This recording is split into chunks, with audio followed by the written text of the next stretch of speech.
Bismillahirrahmanirrahim. Assalamualaikum warahmatullahi wabarakatuh. Yang kami hormati Bapak Dr. Muhammad Saleh, SPD MPD, dan Bapak Asri Ismail, SPD MPD, selaku dosen di mata kuliah Bahasa Indonesia, serta teman-teman yang kami banggakan. Puji dan syukur kita panjatkan atas kehadiran Allah Subhanahu wa Ta'ala, yang atas izinnya lah kami diperkenankan untuk bisa melakukan presentasi kelompok kami dengan judul materi Sejarah, Kedudukan, serta Fungsi Bahasa Indonesia. Sebelumnya perkenalkan, kami dari kelompok 1 kelas PKK 02 dengan anggota Saudari Misra, Saudari Herma Yuriati Pratama, Saudari Andi Nurul Humairah, serta saya sendiri Fatia Nur Akilah. Adapun rangkaian kegiatan pada presentasi kami kali ini yaitu pembukaan sebagaimana yang telah berlangsung, pemaparan materi, dan penutupan. Baik, untuk mengefisienkan waktu, langsung saja kita beranjak ke agenda berikutnya, yaitu pemaparan materi. Kepada saudari yang telah diamanahkan, kami persilahkan. Assalamualaikum warahmatullahi wabarakatuh. Terima kasih atas kesempatan yang diberikan. Sebelumnya, perkenalkan, nama saya Andi Nurul Humairah. Saya akan membahas materi mengenai sejarah bahasa Indonesia. Jadi, berdasarkan keputusan Kongres Bahasa Indonesia II tahun 1954 di Medan, menyatakan bahwa bahasa Indonesia berasal dari bahasa Melayu. Hal itu dilandasi fakta bahwa bahasa Melayu digunakan sebagai lingua French pada masa lampau di tanah Nusantara. Pada masa kerajaan Nusantara dulu, ada dua jenis bahasa Melayu yang digunakan, yakni Melayu Pasar dan Melayu Tinggi. Melayu Pasar merupakan bahasa Melayu yang memiliki karakteristik lentur karena mudah dimengerti dan juga ekspresif. Kemudian bahasa Melayu dipilih sebagai bahasa pengantar. Lalu pemilihan bahasa Melayu sebagai bahasa pengantar kala itu ada beberapa alasan. Yang pertama, bahasa Melayu termasuk bahasa Indonesia Austronesia, maksud saya bahasa Austronesia yang merupakan cabang dari bahasa-bahasa Sunda dan suku Sulawesi. Lahirnya bahasa Melayu pada masa kolonial Belanda, bahasa Melayu berkembang pesat. Tahun 1901 telah disusun kitab Logat Melayu yang memuat ejaan-ejaan resmi bahasa Melayu oleh C.H. Alvan Opuisen. Keberadaan buku tersebut semakin memantapkan posisi bahasa Melayu. Tak hanya itu, Gubernur Belanda kala itu juga menetapkan bahasa Melayu sebagai bahasa pengantar di sekolah-sekolah Bumi Putra. Kondisi itu kemudian berlanjut dengan keluarnya ketetapan Ratu Belanda yang merupakan reaksi atas gagasan Dewan Rakyat menjunjung bahasa Persatuan Bahasa Indonesia. Pada masa kedudukan Jepang, bahasa Indonesia juga memiliki kedudukan penting sebab pada masa ini bahasa Indonesia menjadi bahasa utama lantaran bahasa Belanda sudah tidak digunakan untuk bahasa percakapan sehari-hari. Kedudukan bahasa Indonesia semakin kuat lagi setelah bahasa Indonesia, setelah negara Indonesia mendeklarasikan kemerdekaannya pada tanggal 17 Agustus 1945. Bahasa Indonesia ditetapkan sebagai bahasa nasional, bahasa kesatuan, bahasa resmi, dan bahasa negara di Negara Kesatuan Republik Indonesia. Kemudian, pada tanggal 16 Agustus 1972 ditetapkan pemakaian ejaan baru, yakni ejaan yang disempurnakan oleh Presiden Republik Indonesia. Materi selanjutnya akan dilanjutkan oleh saudari yang sudah diamanahkan. Bismillahirrahmanirrahim. Saya Misra sebagai pemateri kedua akan membahas mengenai kedudukan bahasa Indonesia. Dalam kedudukannya, bahasa Indonesia harus benar-benar dipahami oleh semua kalangan, terutama di kalangan pemuda dan pelajar, agar jiwa nasionalisme dan patriotisme mereka terus terjaga. Hal ini berkenaan dengan keadaan saat ini yang semakin krisis akan nasionalisme tersebut. Kaum muda dan pelajar lebih bangga akan bahasa asing seperti bahasa Inggris, bahasa bahasa Mandarin dan bahasa Arab yang menyimpangkan bahasa nasional dan negara kita. Patokan kedudukan dalam bahasa Indonesia yang pertama yaitu jumlah penutur. Bahasa Indonesia sebagai bahasa ibu, jumlah penuturnya mungkin tidak sebanyak bahasa Jawa atau bahasa Sunda. Akan tetapi, jika ditambahkan dengan penutur bahasawan, maka jumlah yang menggunakan bahasa Indonesia sebagai bahasa pertama atau bahasa kedua berada di peringkat pertama paling dibutuhkan.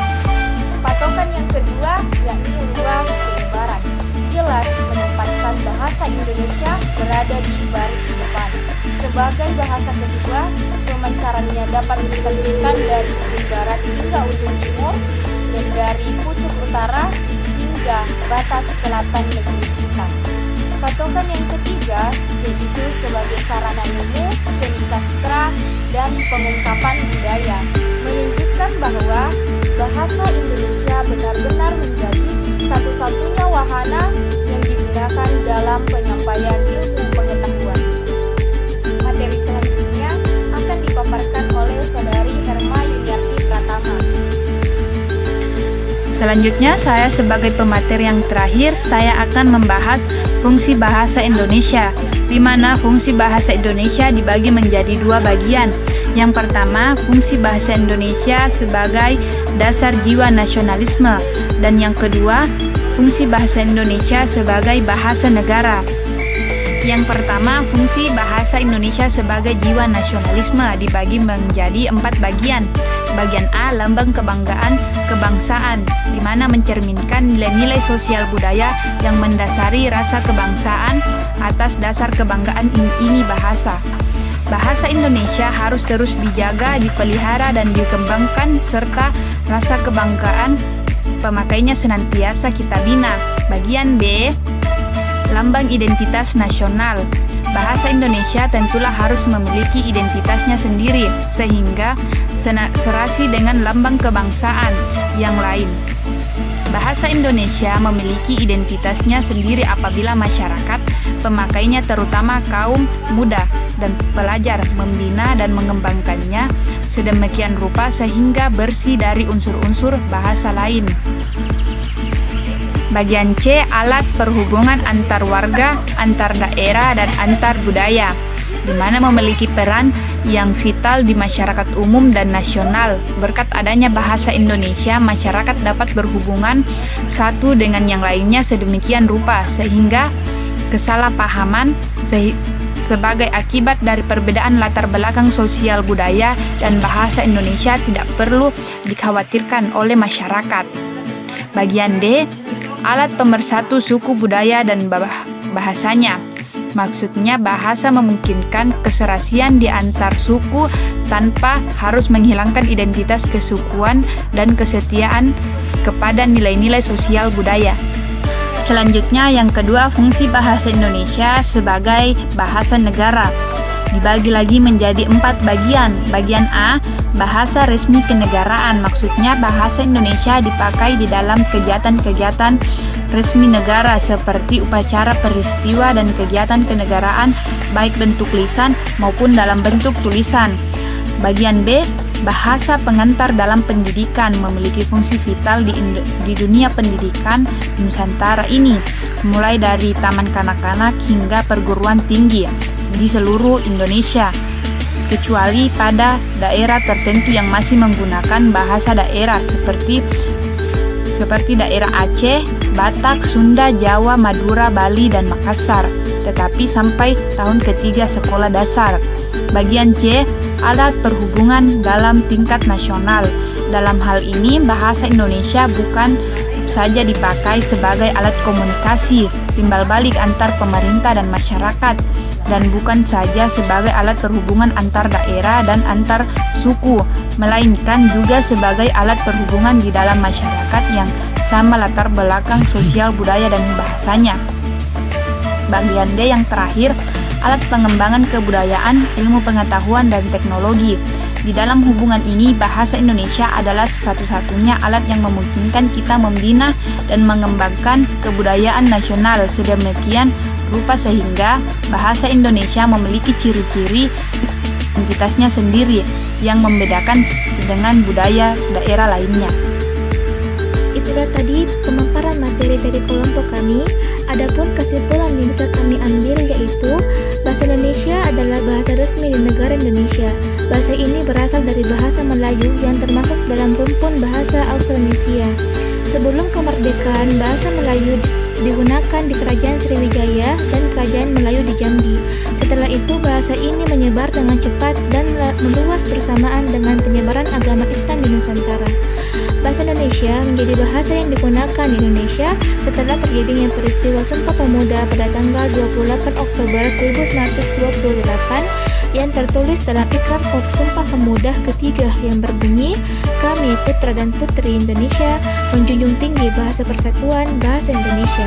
Pada tanggal 17 Agustus 1945 bertepatan dengan tanggal kemerdekaan RI, bahasa Indonesia diresmikan kembali sebagai bahasa nasional yang digunakan dalam segala bidang kehidupan, terutama sebagai bahasa pengantar dalam bidang pendidikan.